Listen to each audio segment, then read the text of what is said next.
بسم الله الرحمن الرحيم. ازيكم عاملين ايه؟ يا رب تكونوا بخير. ما زلنا طبعا في قناتي لتفسير الأحلام. النهاردة أنا هتكلم على تأويل رؤية الصنم أو أهل الملل الزائفين والرد وما أشبه بذلك. طبعا الفيديو دون مفيش حد من المفسرين عمله. أنا أول مفسرة هعمله النهاردة إن شاء الله، ويا رب طبعا يكون حلو وتقدروا إن انتوا تستفادوا منه وتفيدوا بيه أي حد. لو حد حلم بأصنام أو حلم يعني ما يشبه الحاجات دي، يا ترى ده بيدل على ايه؟ يلا بينا بقى نبتدي حلقتنا. طبعا هقول اللهم صل وسلم وبارك على سيدنا محمد أفضل الخلق وعلى آله وصحبه وسلم. ما ننساش طبعا يا جماعة الصلاة على الرسول دايما. طيب، أول حاجة طبعا في ناس كتير قوي تقولك مثلا أنا بدأت إن أنا أحلم بأصنام، أو إن أنا بعبد الأصنام، أو بعبد النار، أو بعبد النجم او الشجر، يعني بتعبد حاجات ما ينفعش طبعا ان احنا نعبدها. ده اول حاجة. فانا عايزة اقولك لو انت حضرتك تكوني مثلا عندك ماس او عندك سحر او عندك مشكلة، فطبعا لازم نخلي بالنا من الباب ده قوي قوي. لو انت انسانة حاسة ان انت طبيعية خالص تمام، مفيش مشكلة قابلتك زي مثلا سحر، زي حسد، او انت حاسة ان مش معمول لك حاجة او حد عمل لك حاجة او كده.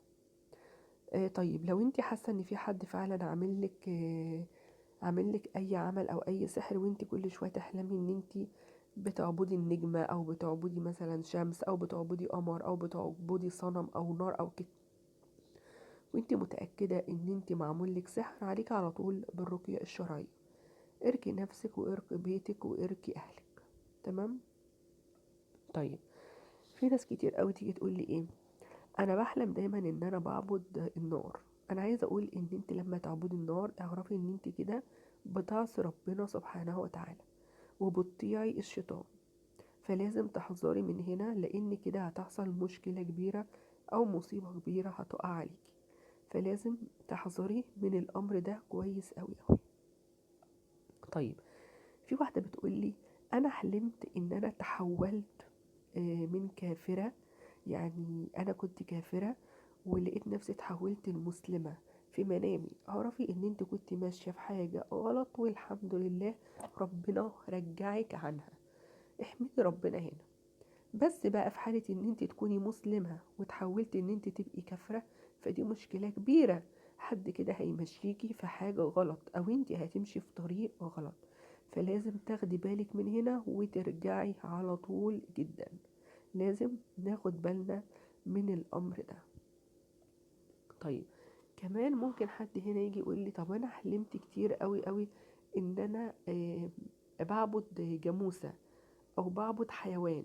طيب انا عايزه اقول بس، ممكن يجي واحد يقول لي ان انا بحلم ان انا بعبد جاموسة، فانا بس بقول له هنا ايه، انت بتحب واحده قوي زياده عن اللزوم. والست دي بجد يعني هتمشيك قوي، يعني مش هتبقى انت بقى الراجل، لا هي اللي هتبقى متحكمة في كل حاجة. فيعني لازم طبعا نحذره ان ما ينفعش ان راجل يعني يكون بيعبد امرأة قوي قوي، يعني ما ينفعش، لازم يكون له قرار ولازم يكون اسلوبه كراجل في البيت، يعني لازم نحذره من الامر ده. طيب، ممكن واحدة تقول لي طب انا حلمت ان انا تحولت الى نصرانية، يعني بقيت مسيحية. عايزة اقولك ان هنا رؤيتك بتبشرك هنا بالنصر ليك ان شاء الله. لو عندك مشكلة في حياتك، في مشكلة في حياتك واقفة في مشكلة، او انت مثلا بتسعي المشكلة، فربنا ان شاء الله هينصرك. وبالذات لو في حد مثلا يعني واخد حقك، واكل حقك، انت مش عارفة تاخدي منه حاجة، فدي بتبقى نصرة ان شاء الله. طيب، وكمان عايزة اقولك بتحمل حاجات كمان. يعني من السنين كمان بيقول مثلا ان ممكن تكوني حضرتك هنا هتكفري بربنا، فلازم طبعا تاخدي بالك من الامر ده. طيب، دخولك الكنيسة خير. دخولك الكنيسة خير طالما انت دخلت الكنيسة بس، لكن ما صلتيش مع اخواتنا المسيحيين. لو انت صليتي معاهم يبقى انت هتتابعيهم، يعني هتتابعيهم في دينهم. يعني من الاخر ان انت كده كفرت بربنا ومشيتي مع في دين تاني، في دين اخر، تمام؟ فلازم تاخدي بالك من النقطة دي. طيب، لكن لو انت دخلتي بس زرتيهم او باركت لهم، مثلا كان فيه فرح او كان فيه مثلا موسم او عيد لهم او كده، فده بيدل على النصر ليكي لما تدخلي اصلا الكنيسة. طيب الاصنام بقى، عايزه اقول لك طبعا، انا عايزه اقول دايما تحلم ناس كتير قوي، تيجي تحلم تقول لك ايه، انا بحلم بالاصنام. انا عايزه اقول اللي بيحلم بالاصنام ده حاجه يعني من اتنين، مفيش تالت له. اول حاجه، لحضرتك ماشي في موضوع ان انت تطلع مش عارف اثار وذهبات والكلام اللي احنا بنسمعه دون، تمام؟ والبيت دون فيه ذهب والبيت ده فيه اصنام والكلام ده كله، تمام؟ فدون ايه، خلاص حادث من نفس عقل باطل. حد بيبدأ ان هو يضحك عليك، يقول لك تعالى نحفر، تعالى ده احنا هنلاقي مش عارف صنم، ده هنلاقي ذهب، الكلام ده كله. فده ايه، مدلول يعني من الأدلة. تاني حاجة، ان انت تلاقي صنم بقى وتبدأ ان انت تعبده او تمشي وراه او كده، فده طبعا كفر بالله والشرك بالله. اكيد في حاجة انت هتمشيها غلط غلط غلط، فلازم ترجع عن الطريق دون يعني، وفورا جدا. وكمان اللي بيحلم ان هو طبعا بدأ ان هو مثلا يشوف فرعون او يشوف اي حد من الفراعنه مثلا، ويبدا ان هو ايه، يعبدهم، ده طبعا يعني حاجه طبعا غير صالحه، حاجه مش كويسه طبعا خالص. فلازم نحذر من الامر ده ان شاء الله لما تشوف الحاجات دي. طبعا في واحده ممكن تقول لي انا اصلا مسلمه ولقيت نفسي ان انا بقيت يهوديه، اعرف ان انت كده هتمشي في طريق غلط. طيب والمسيحيين برضك، لو حلمتي ان انت لقيتي نفسك يهودية، اعرفي ان انت هتمشي في طريق غلط. فلازم تاخدي بالك من الامر ده. طيب اليهوديين، لما واحدة يهودية تقولي انا حلمت ان انا بقيت مسيحية، فان شاء الله انت كده ربنا هنا بينور لك طريقك للافضل، فده امر طيب. وان شاء الله خير ليكي بامر ربنا.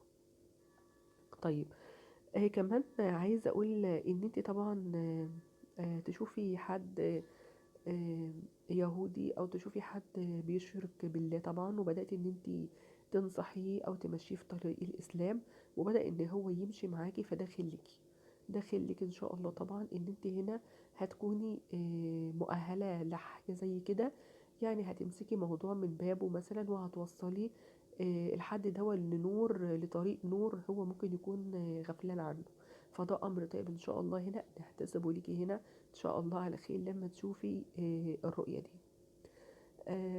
بس كده، انا طبعا مش عاوزة اطول طبعا. هو طبعا الباب ده طويل قوي قوي قوي، فانا طبعا بحبش ان انا الخبط لكم دماغكم اكتر من كده.